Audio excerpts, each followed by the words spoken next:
You have to break down to break through. And if you can see it and you start to see the patterns, even in the breakthroughs and the breakdowns of your life, the times that you go through the hardest times are the times of the biggest growth. Life is all about relationships. Lovers, family, body, or money. How satisfied you are can be completely explained by how you relate to things around you. This is Sophie Jaffe, and together with my husband, Dr. Adi Jaffe, we are here to explore and teach you how to maximize your relationships and achieve a happier life. Let's get ignited. Hello, everybody, and welcome to this episode of the Ignited Relationship Podcast. I'm Adi Jaffe. And I'm Sophie Jaffe. And we're here today closing out the first month of a theme.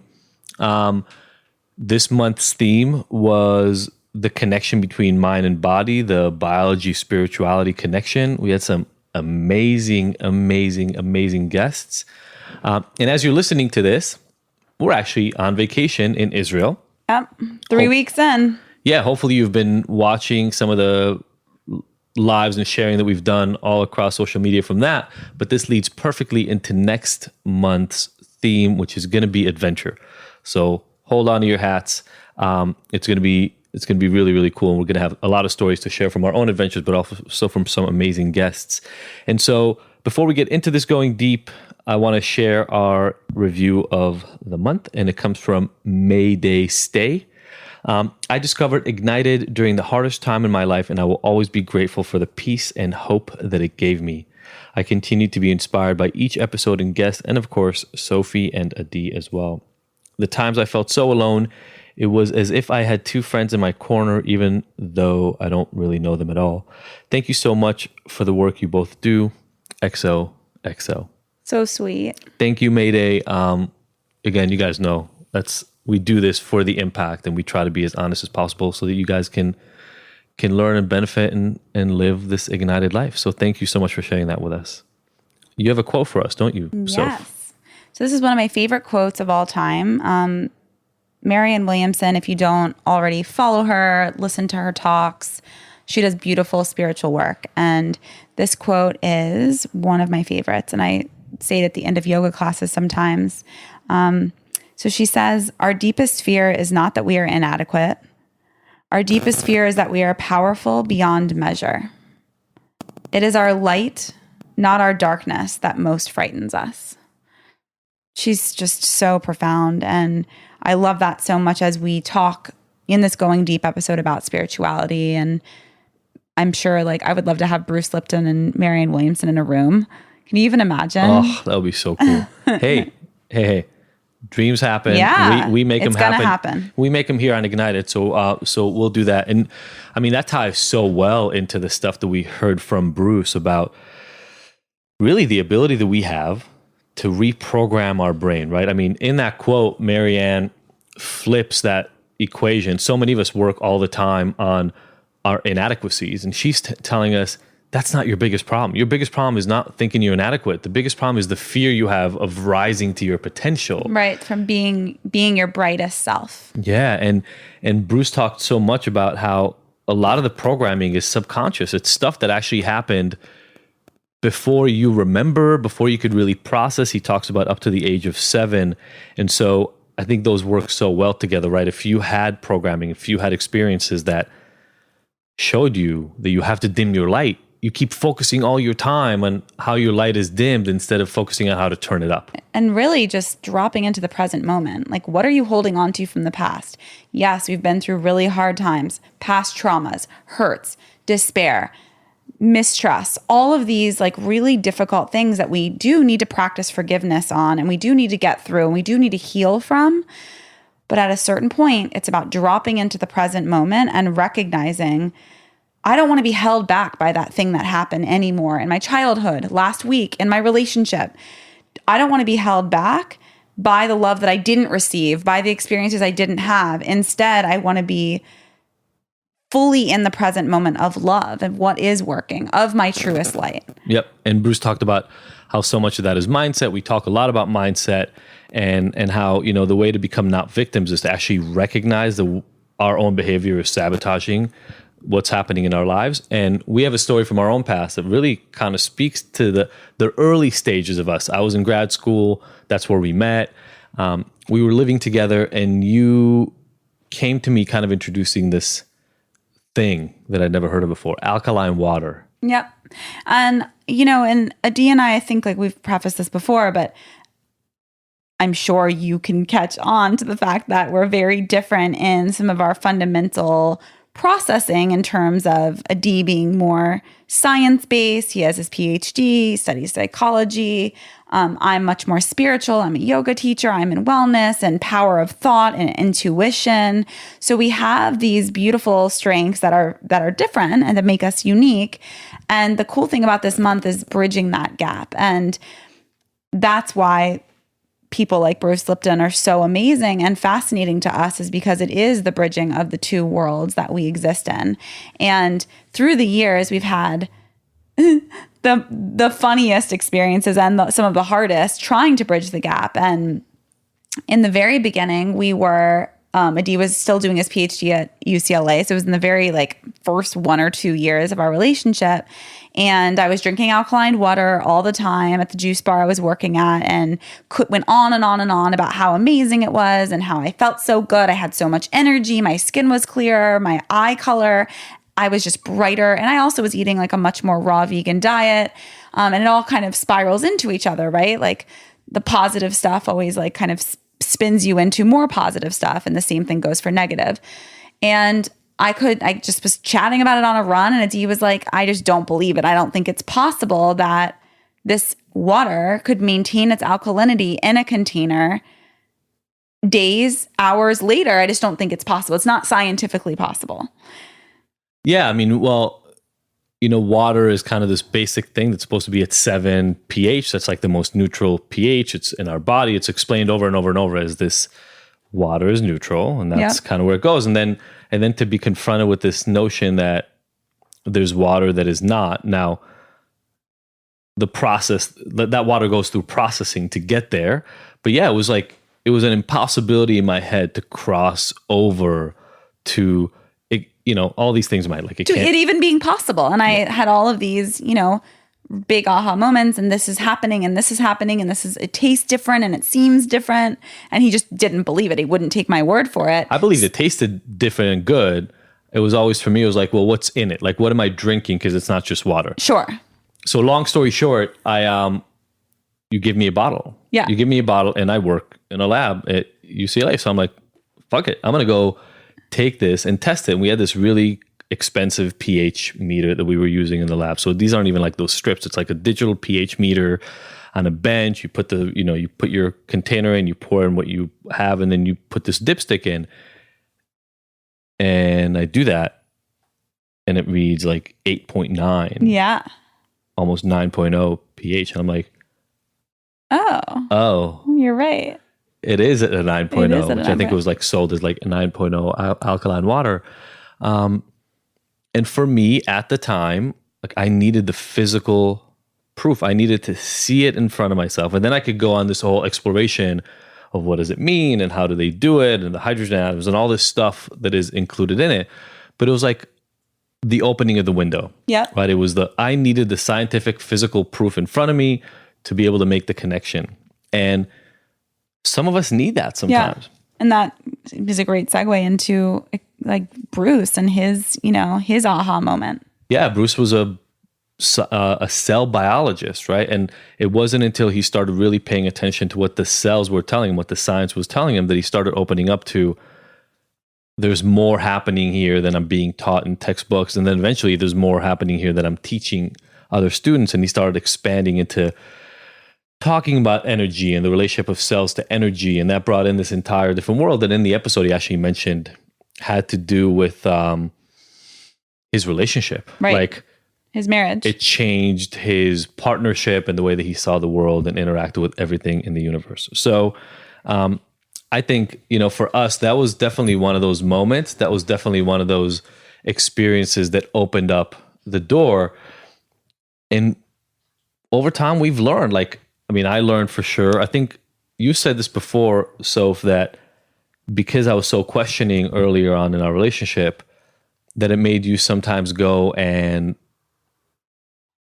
look for the evidence? Sure. Yeah. I mean, we definitely both have come together. Like I also know how to present ideas and concepts to you now instead of just like, oh, I'm doing this thing and everyone, thinks it's so great. And it's, it's the new trendy thing. Like I know better than that. And it's also allowed me to be more curious about not taking things just at face value and like trusting things in the wellness space. Like I am a little more wary of it because I should be. That's, it's a smarter way to be is just like, oh, I'm going to take it with a grain of salt and not trust it just because everyone is raving about it. So you're saying I'm not the only one you've talked to ever in the world that needs like evidence before they'll believe some of this stuff? Definitely not. Okay. Okay. So when we met, to me, I understood a little bit about the connection between mind and body, but it definitely wasn't as strong. I didn't see it so much, but I feel like over our relationship, it's opened up big time. I mean, a lot of the work I now do with people who struggle with addiction or mental health has to do with their mindset, has to do with their beliefs. And that all comes from that. There was literally not a single class at UCLA when I was getting my PhD that told us about mindset. Right. Like that in psychology. Exactly. Yeah. Like I can't believe that even in psychology, not for one. I mean, it is a science-based school. I knew that going into that major. I was like, okay, this is not a liberal arts psychology school. Like I knew that because I came from a school that was liberal arts, and this was science-based and it was much more mathematical. It was much more scientific, and that's one way. And I think that's beautiful. And that's, we fell in love in those classes. And there's two sides, just like our, neuroscience teacher always said, it's 100% biology, what you're born with, and it's 100% nurture, like your experiences as you grow and evolve. Yeah, they always intermingle. I love that though, when people are always like, is it the constant fight? Is it biology? Nature versus nurture. Nature versus nurture. Like they can be separated, right? Our teacher is just like, 100% of both. Yeah, it's, we learned about these biases. We learned about like the expectancy bias. We learned about medication trials where you have a double-blind placebo-controlled trial. And the whole point, the only reason, so for anybody who doesn't know this, like any medication that has to pass FDA approval has to go through a double-blind placebo-controlled study. That means you have to give people a placebo, a pill that looks exactly like the other pill that you give them, or an injection that looks exactly like the other injection you give them, even though it's not the actual drug or medication you're testing. And not only can the person not know what you're giving them, the person who is giving it to them, the nurse who's giving them the pill or the injection, does not know if they're giving them one or the other. Now, there's a lot of research literature showing that in a lot of drugs, the people actually know because of the impact of the drug. So pretty quickly, the double-blind thing falls apart sometimes. But the reason you need to do that is if I'm a nurse and I know that I'm giving you the medication, I'm going to treat you differently. Something about our interaction is going to make it so that you understand that you're getting the medication, which will make it more likely that you get impacted. Exactly. And actually love how funny, just even as the placebo though, in terms of perspective, when we talk about with Bruce and all of these guests, perspective is everything. Oh, totally. So much so that we can trick ourselves into believing, like, I have a little bit of a headache right now. If I even smell coffee, I'm going to be like, oh, my headache's gone. Yeah. Why? Because caffeine, I know in my brain that caffeine is correlated with helping reduce a headache and inflammation. So in my mind, I can trick myself into thinking that my headache is gone or better, or maybe even it feels like it is. Well, so that's actually, Bruce actually talks about that in the book. And I think we mentioned it a little bit in our interview. I've said this years ago. We need to use the placebo effect. Hell yeah. Like if I can tell you that by me rubbing your head a certain way, it takes away your headache, and you believe it and it takes away your headache, who cares? What does it matter? Your headache is gone. It doesn't. So I think we need to stop being scared of it so much because, and he talks about this as the nocebo effect, but the same thing happens. And I think this is where we've initially battled more, and now we've come together a little bit more. If you don't believe something will work, the odds of it working are substantially lower. Oh, yeah. And where we've come in our relationship is, whether it's about trust or whether it's about trying a new technique for our own relationships, manifesting things in our world, if we don't believe that the process works, probably not going to happen. It's probably not going to happen. Yeah. Even the you most got to at least start one. there. That's like the first step in manifesting, in creating the life that you want, is to believe that it's even possible. 100%. And so for a lot of people with that missing, they give themselves almost no chance of success. Right. Because they'll try some technique, they'll try something, but underneath it all, they think to themselves, well, I'm a piece of shit, or I'm not worthy, or I'm never going to be better, I'm sick forever. And then they try to apply something that goes completely against their own belief. And most of the time, it doesn't work. Exactly. So I think that's something, that connection between the way you see the world and the world you experience is something that we've definitely worked through. And, when we talked to Koya, she talked a lot about reflections and about like being able to continuously work on applying these principles in your life. Because here's the thing that is magical. Once, like the conversation we had with Bruce and the conversation we're having with you right now opens the door. Opening the door and walking through it is not the lifelong fix. This is ongoing work. You have to keep doing this. 100%. Yeah. The work that we do every single day, like it never stops. You never reach a point where you're just like, okay, I'm good in anything.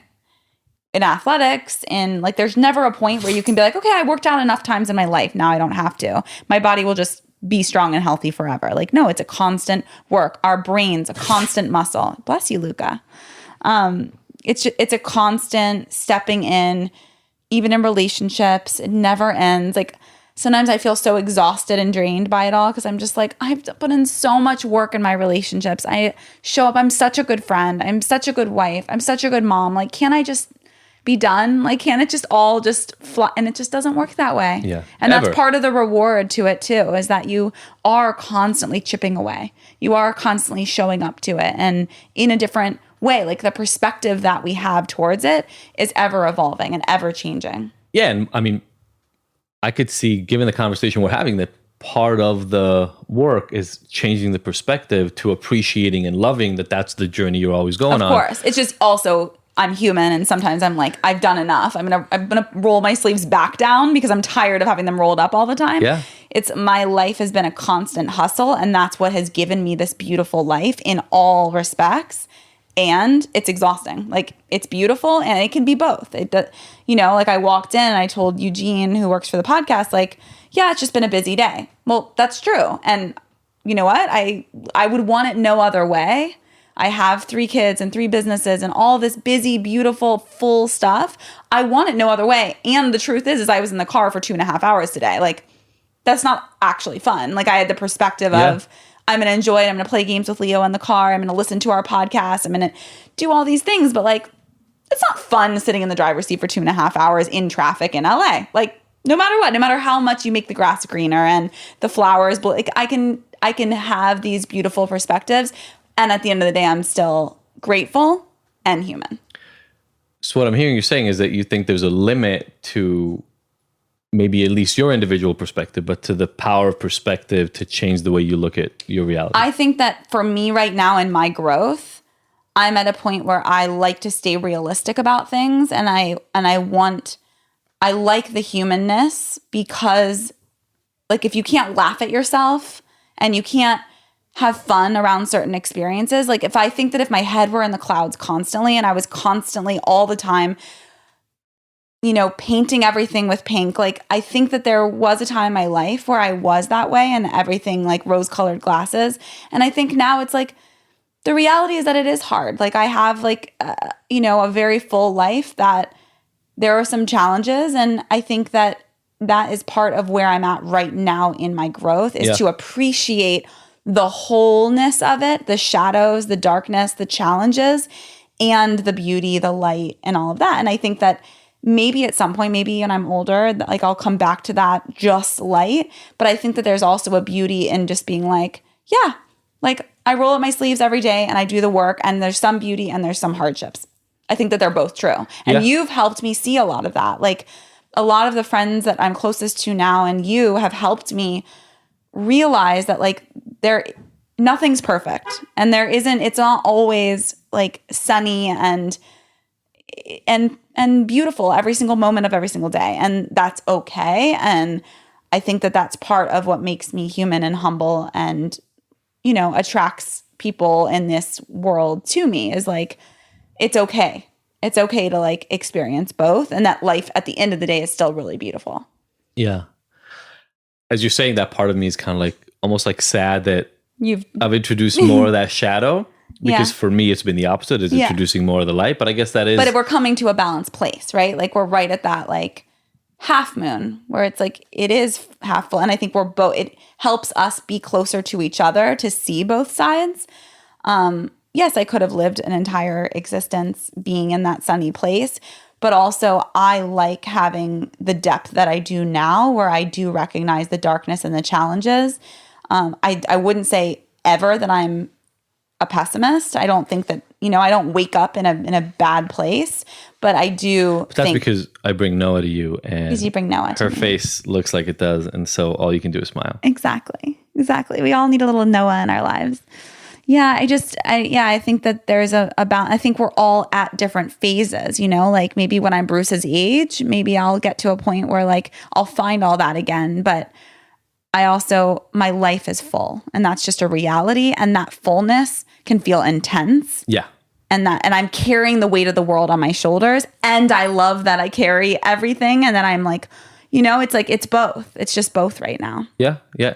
And I think saying right now is also a really important piece of it, right? Because we're not projecting into what it's going to necessarily look like in a year or in 5 years or in 10 years or in 3 months. We're all at different layers of growth, and we all come from where we come from with those perspectives. And then over time and as the world affects us, we show up differently to our experiences, and then that helps us grow. And who I'm going to be in a couple years from now, I have no idea. And I know I'll change. I know I'll be different. Yeah, because I got to say, like, even in this podcast, some of the conversations we've ended up having are conversations I never would have imagined myself having 20 years ago. Absolutely. And that's the segue between us. And that's the beauty that like lives in between our two worlds is all of this ground. Like if it were just my podcast, it would all be about spirituality all the time. It would all be very redundant. And that's beautiful. So there are lots of successful podcasts that are about one topic, but I love that we hit so many beautiful areas between the two of us that are so vastly different than what I would do on my own. Yeah. You know, you just mentioned shadow, and it's just interesting how different your perspective is at different times in life. Like I used to live in the shadow. Yeah. Period. The concept that there was light made me uncomfortable. Yeah. I didn't believe people. And I was the opposite. I told you before about Elise, like my ex-girlfriend from UCLA, whatever. I literally one time questioned her. By the time I got to you, I was already, I guess, open enough to be able to believe that it exists. But before I was like, you can't actually have days that you don't wake up feeling like the world is black and miserable and everything is going to be terrible. Yeah, you just couldn't see it. And she looked at me like, "What? Yeah, I can." And what I love about you and our relationship is you're really strong in your convictions. And so you were able to pull me along in a really great way. Sometimes with conflict, like sometimes I came kicking and screaming. And the reason I'm kind of getting into it right now is I know there must be other people that are living in the shadow, just like there are other people right now living in the light, just like there are other people living in a balance. You know, listening to Bruce's podcast when it came out, it was just like, man, you listen to this guy, and I don't know that he lives in the light all the time, right? What we got from him was him on the podcast. Exactly. But he really reminded me of the perspective you have oftentimes. Exactly. I mean, you just talked about the balance and the shadow. And yes, right now we're super busy. We're also about to go on vacation. So we're like, it's super, super busy mode. So it's the most intense. But a lot of times throughout our relationship, you would be the one that would bring me back to, yes, and remember all the beauty. And yes, when we tune into the balance in the world, everything gets beautiful. Well, let's be honest, that's still the undertone to everything I do. That's still there. It's just that I also recognize a little bit of the other side too, to keep me in balance and to keep me in check. Yep. And to be realistic with where you are right now. In this moment, having a newborn and 3 businesses and like holding so much space for so many people and things, I think that I have to acknowledge that, or it would be inhuman. I think it wouldn't be realistic. It'd be like, there's literally no way that you don't feel these other things. And I'm all about vulnerability, and that's who I am in this world. And the way I show up to the world is you know, whether I've been crying or screaming or yelling or happy or, you know, happy tears, the whole spectrum is what I show and share. And that's what helps me heal and show up to my life in a more real way through the struggles, through the darkness and everything,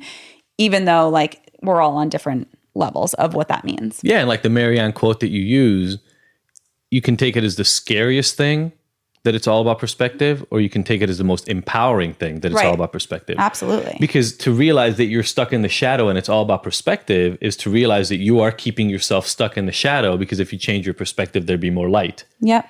And so you kind of have to allow. I just like that Marianne always leaves her people feeling empowered to step into the present moment and change whatever it is you need to change in this moment to have the life you want.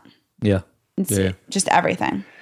You know, when we had Kate on, it was such a good reflection of how you can come from a real shadow place. Yeah. Right? Somebody who had obviously some deep trauma in childhood and was enveloped by that for years and years and years, and then was able to peek her head out, find the tools that worked for her, find mindfulness, find meditation, find yoga, find all these things that allowed her to now expand out of it, not necessarily escape the shadow because she still had those experiences, but build a life informed by that and her experience of getting out of it that now helps so many other people. Exactly. Yeah. I mean, it's just so interesting, the power of perspective, because when I met Kate, the few times that I've met her throughout the last few years, had no idea that she had this story. And I think that she's shared pretty publicly about it. I'm not sure, but even like I pick up on vibes pretty easily, and she's clearly done a lot of work. Oh yeah. She's clearly really showed up to heal those wounds, and you can feel that. For her to have gone through all of that she went through as a child, and to show up each and every day in the way she does with her light while holding with grace her shadows, I mean, it's inspiring. It's awe-inspiring. Yeah. And, you know, you mentioned the alkaline water example from kind of the beginning of our relationship, but there's been a lot of growth. I mean, I would even say, you know, the Going Deep episode and about our story and some of the feedback we get, look, some of it is really positive from the people who have gone through similar experiences and are empowered to get control of their own life, their own relationship, and move forward. You know, but some people in the past have talked shit to you about, like, what are you doing staying with him? Some people have, when we talked publicly about your own cheating on the flip side, some of the people kind of said, well, you know, that's fucked up. What are they going to, like, this couple who just keeps cheating on each other. Like, some people had that perspective on it. Right. And we really had to go through the work that we had done throughout that whole process to trust, to believe, just like the Marianne quote again, that there's a lesson in this experience, and we can decide to ignore it and throw it away. And I can say to you, well, you know what? You wanting to get back at me shows how evil you are and whatever, and walk away. Like, there's a million different responses. There's a bunch of different perspectives to everything. And I think at the end of the day, wherever you go, there you are. And in every relationship in your life, you will continuously have the same patterning and the same things showing up. It might be spirals of patterning, but you will continuously be showing up to the same lessons you need until you learn them. So you can walk away from what looks like a disaster, cheating, lies, you know, betrayal, abuse in whatever way. Like, you can walk away if you aren't ready to do the work, or if your partner isn't.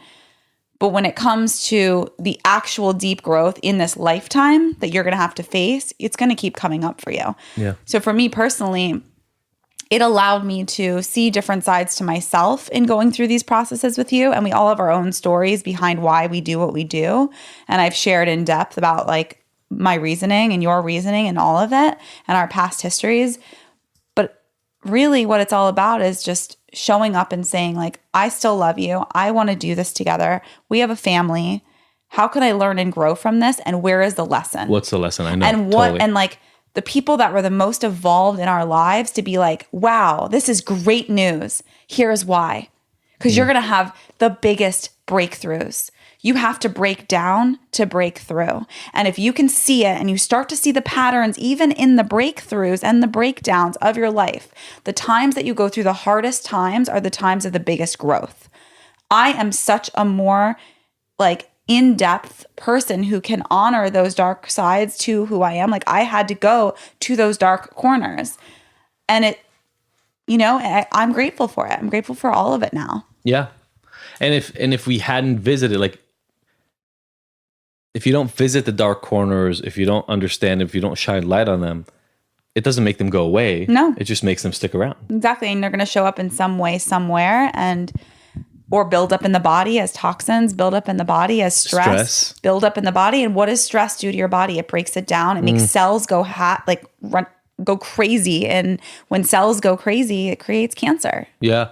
We haven't talked about that much. I think we might have talked about it a little bit with Bruce, but so much of this, avoiding your own shadow, avoiding the fears, getting stuck in your own perspective, who you really are, gets people stuck in jobs, in relationships, living in houses, cities, towns, doing things that don't serve them, haven't in years and years and decades, and they feel stuck and unable to push through, when all it would really take would be to shine the light on all of these things that you're so afraid of. I had a conversation with somebody yesterday who was actually super skeptical. She sent me an email that was actually very derogatory, or she was attacking kind of my work. And my email back to her was, it sounds like, do you want to jump on a call? It sounds like there's a lot going on for you. Yeah. And so we talked. That's always my response to people that kind of like have so much to say behind a phone or behind a screen. Like, you are this, you are that, you are this. Okay, how dare you? You know what? Do you want to just hop on a call? Here's my cell. Give me a text anytime you're ready to talk. So she called and we talked for 30 minutes, and she's been a drug addict for decades, 30, 40 years. Greater part of her adult life. And since she was 12 in her head, and through a 30-minute conversation, we got to a place where we got to a story that is her deep shadow. And I asked about a specific moment. I said, can you, tell me what happened there? She goes, no. Interesting. I can't. And I go, okay, here's your work. Yep. From now until you can write this thing out. And I gave her one of the ceremonies that we've done before. Maybe this is like a nice relationship tip for people listening today. It's a ceremony we've done before. And I said, I need you to take pieces of paper, as big a journal. You don't have to share it with anybody else. I need you to write everything you remember about that day, the feelings, the crying, the screaming, whatever it was that was going on. Mm-hmm. Write all of it. Had to do with her dad and being taken away from her mom and all the stuff.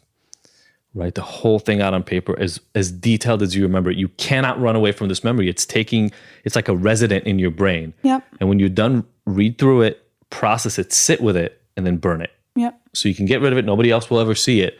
But you're not allowed to run away from this thing. In 30 minutes, I just discovered a button for you.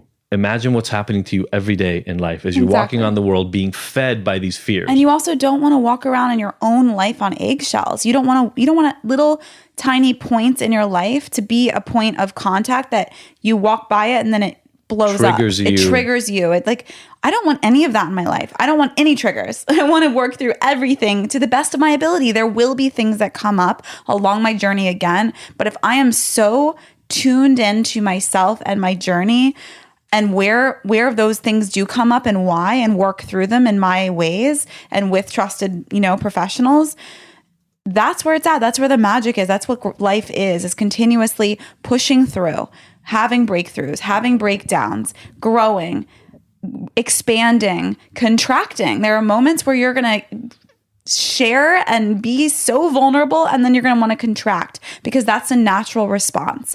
And you're going to be there for as long as you need to be, and then you're going to come back into the world, emerged as a new person, as a new version of who you are. And that's the beauty. Yeah, and all the growth that we've done and all the work that we've done led us just 6 months ago. We're not even done with this story that I'm about to tell, but when I was away at a conference and we were looking to move we live in a beautiful place, and we're a big family now. We're expanding. We've expanded out of our growth edge. We have our caretaker who helps with the kids. So we're a big family. And we both live and breathe and work out of our home. So yeah, and even though it's a beautiful house, it doesn't have a backyard. We don't have a lot with 2 boys, you need a lot of space. Yeah. And we don't have that, even though we're in a beautiful. So we were talking about moving, and it was scary because we're looking around and everything we were looking at was meant at least twice the current rent that we're paying. And I remember you and I were going through a conversation, and I was gone at this conference, and you had found something that you really, really loved. And we were even having a conversation by text mostly while I'm watching a speaker who was speaking about making a decision to cut away what doesn't serve you, cut away the past, and move into a new thing. And we're talking, and this new place was going to be 2.5 times our current rent. And I remember having this realization that we talked about after, which is when we moved into this place, it was 2.5 times the rent of where we lived before. And I was freaking out about it. I was like, we're not going to be able to do it. How do we do it? And it was tough. Yeah. Just so everybody's clear. It was tough for like 3 to 6 months. It was rough. Oh yeah. We had to really gather the money, like literal cash, like gather it. Like on the first, we were still trying to come up with the money. And by the second or third, most months we had our money together. And then 3 to 6 months later, our life leveled up. It like, we found the tricks, we found the stuff, and we were now used to living. You energetically attract what you're ready for. And so I went through this experience. It's called metacognition, being able to see your own thinking, going, I've been here before. It's been scary before. It'll probably be scary. But then if I want a real house and I want to live with a backyard and a pool and I want to have what I want to have here for our family. This is the moment. This is that moment where I have to make that decision. And there's always that moment of leap. You have to trust. It's not a guaranteed. No one's walking and holding your hand. And if they are, you probably wait a little too long. Totally. The leap is where it's at. That trust. Okay, I'm going to do this. I'm going to go blindfolded. We're about to bungee jump and our legs are connected by a string. People say this all the time. Like they say, well, we're not ready to have kids. It's not the right time. No. We went through that when you got pregnant. Like, listen, literally guys, never the right time. For almost anything that you're not used to right now. The only thing it's the right time for is what you're already doing. Yeah. And so if you want a new experience, you gotta Create move beyond your edge. Buy that plane ticket, even though you don't think you have enough money. Like one of our girlfriends that's going to Israel, she's on the trip with us right now. She spiraled out a few times going into it. And she was like, I thought I was going to have more money going into Israel. And I thought I was going to, okay, we're fine. We're entering into vacation mode. It's a different phase. You're going to be held and taken care of and so lit up by the trip that on the flip side, you're going to attract even more clients and even more abundance. You are abundant. You are light. You are free. You are all these things. And boom, she was like, okay, you're right. Clicked right back into it.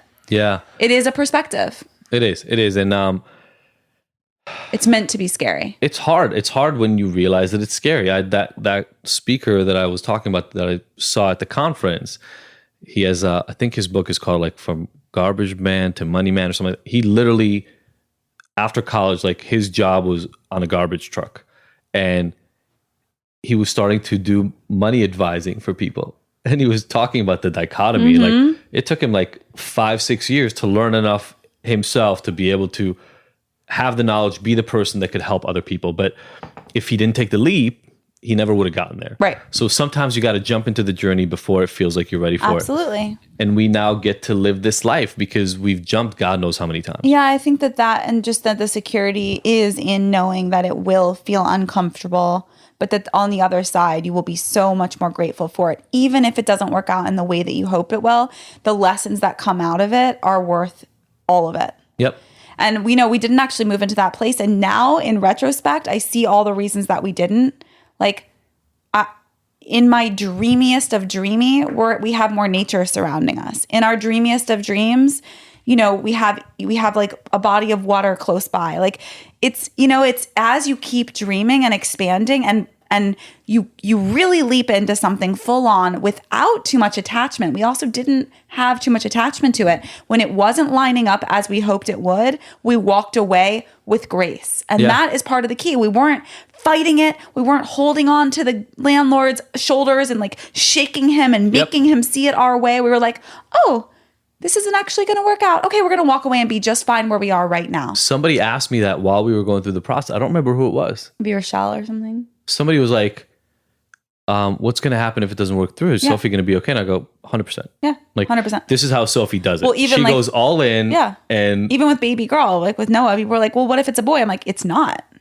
It's literally not. Like, and I didn't even know. It was just, right. I have to really be fully in and committed, and I'll deal with the other thing on the other side and all will be good. If we had a third boy, it would have been a beautiful experience. Our children are gorgeous, perfect beings. Their sex doesn't make that much of a difference. And I wanted a girl, so I created her. You got somebody to dress in dresses now. Yeah, it is what it is. And that's what I needed for my own healing and my own growth due to, like my own needs in this moment of healing from my maternal wounds and a lifetime and future lifetime or past lifetimes to pay it forward so that maternal line can be healed. Yeah. And that's my own growth and my own needs. This house wasn't necessarily going to heal me in any way. It wasn't exactly necessarily like, well, obviously it wasn't going to, because or we it didn't would get have, it. or it would have lined up. It didn't work out, which means that it wasn't the right fit. Exactly. And I think that's where I want people to get to is like, you said it, I just want to reiterate it. Yeah.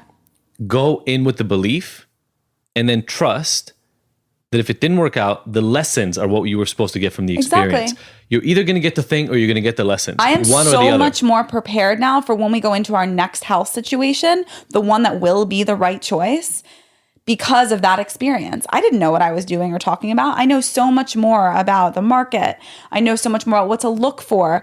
I was involved in a way, like I spearheaded this entire thing with that house, whereas typically it'd just leave it up to you to do all of it, and I would just show up and throw some money in the And by pile. the way, you're a bigger hustler than I am anyway, so it's like I need to be involved. You being involved in it actually made it a better deal. Yeah. It just didn't work out. Yeah. And it's all good. So the reason I'm saying it so much is, I love that this is the first month that we've had a theme, because this is a perfect theme for us. Yeah. Is you and I, over our relationship, have brought together the mind, body, biology, belief, Exactly. spiritual, scientific world in our own life. Yep. And it's worked out that way, and we've gone on this journey. And having these guests, and if you guys, sometimes I think for some of the listeners, you're going to listen to this episode and then you're going to want to go back to listen to some of the other podcasts. Yeah, we hope you will. Because you'll be able hear to it differently. hear different things and take different lessons out. But like, listen to what Bruce said.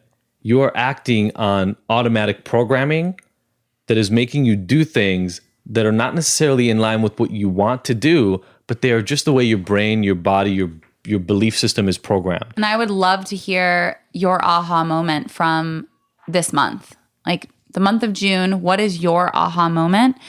Write it out, tell us, tag us. We'll reshare it on Ignited and whatever other platforms you tag us on. Just know, like, we're all in this together, and we want to hear your aha moments. We love hearing that. And you, by sharing your aha moment, it will allow someone else to realize what theirs was, or maybe even think about what you're saying in a different way. We all are in this together. We're all learning. We're all being curious about these topics. So Yes. You're helping us to go to greater depths when you share your heart and your soul and your moments, that your takeaway. Absolutely. And so pay attention to this, take these lessons. This is one of the biggest things you can do for your own life and the life of the loved ones around you if you want to improve the level of satisfaction and joy that you experience. It's been huge in our life. These guests were amazing. That month taught me that I'm in a place where it's time to level up in a way that literally my mantra remember during that time when we went to Seattle, Level up. everything that I did was about level up. And all the people around me in our inner circle, remember Alexandra Roxo? Yeah. She would we all would just text each other leveling up, and then they would give examples of how with the people they were dating, with everyone in our Everybody. life. And that's the coolness, is we get to attract that and set the tone and set the bar. Okay, time to level up. That's what that showed me. Did I get that house? No, because I'm going to get something 10 times better. Yep, absolutely. So I can't wait for you all to level up. Thank you for tuning in. Can't wait to start the new theme with you all Adventuring of adventure. through. Yep. Just wait for those guests. You're gonna go crazy. Yay. See you all next guys. week. Mwah. Thank you, everybody, for listening to the Ignited podcast. We were so happy to have you along for this ride. Please go and subscribe to this. Leave us a review. We love hearing from you. And if you want more, don't forget to go to ignited.com, where all the podcast episodes are available with show notes and so many of the little details and links from each one of these interviews. And you can look at all the future events that we have going on, all the things that make Ignited so special, even beyond this recording. Again, thank you so much for joining us. We will see you next week.